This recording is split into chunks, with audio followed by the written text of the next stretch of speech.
Na most kérem szépen, itt vagyunk Kádár Jánossal, aki már bemelegített, és borzasztó keményen állsz, János. Természetesen.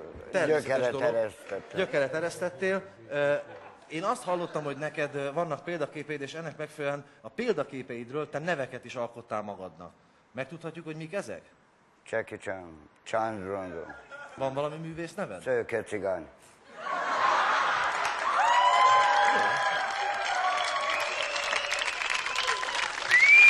Most tehát úgy tudom, hogy egy rekordkísérletre is készülsz.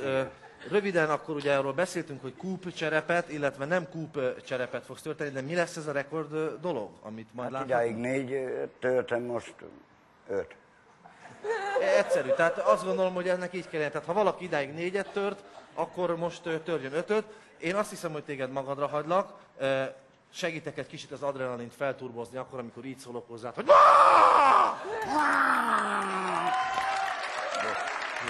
és kérlek szépen láss hozzá.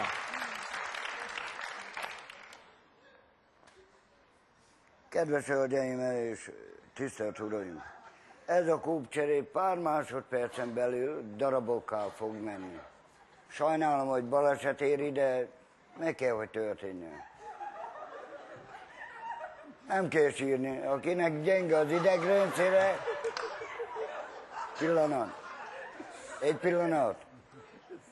Ha akinek gyenge az idegrendszere, nézze fél szemmel.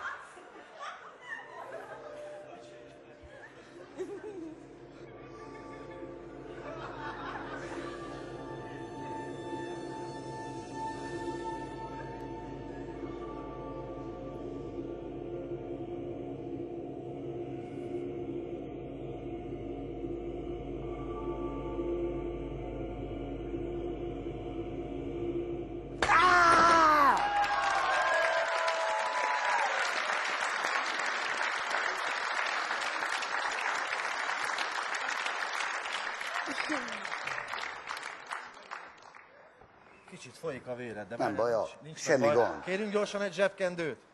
Nálam soha nincs. Hoppá! Köszönöm. Gyere, letörlöm, jó? De igazából nem olyan mély ez, csak egy picit megvágta. Viszont borzasztó ügyesen közben, nem tudom, te nem láthatod, de egy ilyen felkelő napországa mintát a fejpántodra ebből ráraktál. Istenem, egy bajnok vére. Jó, szerintem folytatódjék a rekordkísérlet.